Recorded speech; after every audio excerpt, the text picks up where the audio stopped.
So we continue to get the outlook from analysts, executives, economists around the country and beyond on the expectations for Nigeria's Monetary Policy Committee, which meeting kicks off today, decision tomorrow. Arise Business Analyst Chika Mbonu is with us.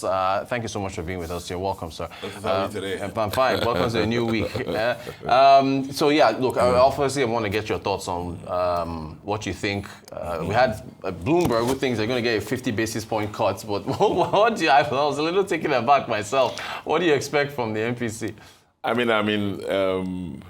would think that there are some things that I will not do if we're in that room, or that will not happen. The first one is I don't believe that the rate will be increased. Right. Okay? I don't think that rate will be increased. I also don't think that there will be aggressive reduction of the rate. Those are two things that I know will not happen, or I will not support. I will not think will happen. Not support if we're in that room. And then, but I would think that also there are so many good reasons why I will vote for hold. Okay.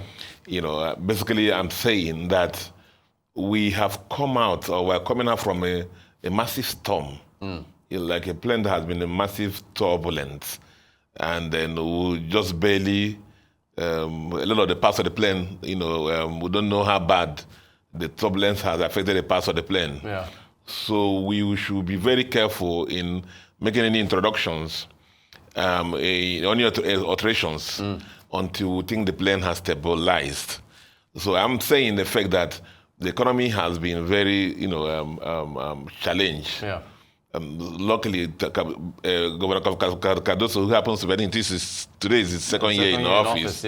Congratulate him on this. Has stabilized things, and but we are not out of the woods yet. Yeah. And I will say, let's use the next 2 months to cross the T's and dot the I's, and make sure that the things that led us to this positivity, we tighten the knot a little more to get a little more stability. Now, that is one thing. But I'm also saying that there are a lot of parameters that will support a nominal, 25 basis points reduction in the interest rate, if we want to follow the trend like everybody is doing around the world. But I think for us in Nigeria, we don't usually follow the trends. I believe that support that will hold things, for the next 2 months, and then get things a little more stable, watch the exchange rate a little more, focus on food security and stuff like that. This inflation that's already happening, we just make sure that it reaches the last mile, because things are happening in paper, but the citizens of the country are not yet really feeling them. Right. And so also getting a little more right in our oil production, as I said, and then before we start easing. Yeah.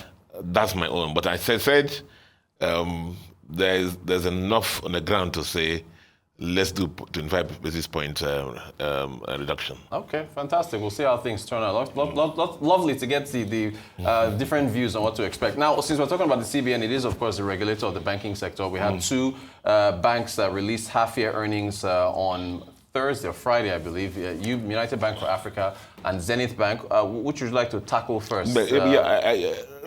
Before I actually look at the results of the two banks, I would rather, first of all, look at the macroeconomic environment for the banks. That have existed half year 2024 and then half year 2025 up to June this year. That these results replicate or represent, and because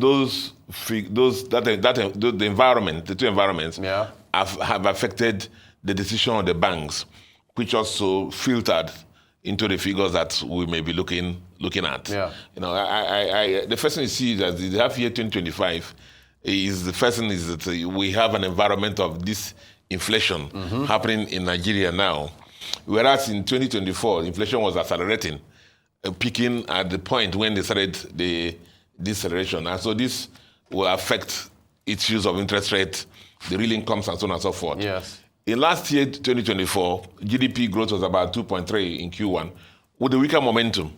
But now, in half year 2025, the GDP growth is about 3.1, up to June. So that is also has affected the results. The other thing, very important, is Naira has been relatively stable for the half year 2021, 2025. But look at 2024. Remember what happened? Very sharp Naira devaluations, and which led to all those wide gyrations on income that banks booked large FX revelations. That is correct. This time around, that is not there in most of their P&Ls. And then CBN has kept the policy rates, right, a little stable in half year 2025. Unlike last year, when they were in the hiking phase. So again, that will affect the rates. Net open position on the FX, which is important. What existed in 2024, whereas in 2025 that was not, and that affected the FX positions. The recapitalization agenda was just starting in 2024. So you find 2024 results, there was no recapitalization costs. That's right. Whereas in 2025, it's more of capital costs that are in there compared to 2024. Of course, net interest income in 2025 was higher, as you will see in the results.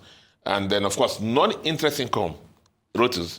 Remember, again, the wide gyrations in 2024. That's right. With a lot of income. So with this background, you can look at the results, the banks. Thank you for that. Thanks for setting the foundation. The results of the banks tie into that. If you look at Zenith Bank, for example. Okay, Zenith, I give you the gross earnings, top line, grew by 20%. This is basically the gospel just go into the world and preach the gospel, and everything that is income, bring it into the basket, for them. That's no matter the cost, just bring it in there, And so for the Zenith, it grew by 20%, which is good, which is very commendable. Now, but the issue now is that if you move from the top line to the bottom line, the bottom line now, let's be at the profit before tax level, came in at at 14% less. Compared to last year. Now, remember the issues I raised now, about the difference in the economics, macroeconomic environment. Now, one of the things that happened in 2025, remember, that caused a lot of furore in the industry was what? The forbearances. That's correct. The forbearances. And it caused a lot of problems, not in the industry. So, forbearances for Zenith Bank, for example, payment charge increased by about 83%. High. So these are now eating away from the massive growth in their gross earnings. Now, even the positivity they had in the net interest income, and the interest expense reflects the major role of the bank, which is financial intermediation. Go there and get deposits, and then lending to people. How do you do that? How profitable do you do that? And that's that. For Zenith Bank, it was a positivity in that. However, you can see the payment charge grew by that. Now, another thing I mentioned here was that the wide gyrations we had in 2024 about FX income, which affected non-interest income, trade income, which was affected by FX, didn't happen in 2025. And those cumulative issues have led to the fact that despite the growth in gross earnings of 20% in Zenith Bank, the profit before tax fell by about 14%. Now, but I mean, balance sheet growth, customer deposit growth grew by 7%. Again, tells you that customers have confidence in the bank. They're still putting their money there, and it's growing. And of course, total assets grew again by about 3%, marginal. But it tells you again that the bank is growing in size. But you see, at the end of the day, what do you end up in? You look at the ratios. Size is important. All those things are important, but let's look at some of the ratios. One of the first ones is the cost-to-income ratio. How is the bank efficiently running itself? For every 100 naira that it makes, how much does it spend in cost to make it? In 2024, Zenith spent about 39 naira for every 100 naira they made. In 2025, it was about 48 naira. So you can see the impact of inflation crept in, into cost, and then with other things like the recapitalization costs also came in, and cost of funds, cost to income rate, cost of risk, return on average, everything for Zenith was in the up. Now recall one issue that when we did the program on forbearances, I told you that. Remember one of the things CBN said: if you don't sort of for forbearances, you cannot pay dividends. That's right. And then we said the first check for us by half year, when the results come out, are those banks that pay dividend, if they don't pay dividend, that means they have issue with their forbearances. Yeah. Now, luckily, Zenith, remember I told you that the impairment improved by about 80-something%, which means they have taken all their provisions now. Zenith even went forward to pay dividends of 1.25 naira, one above the 1 naira they paid last year, and they wanted to come and tell the shareholders, and stuff like that. Yeah. And we salute the them. Umeji, the MD, remember the meteoric rise in the company. The company, the first MD to declare 1 trillion in profit after tax under her tenure.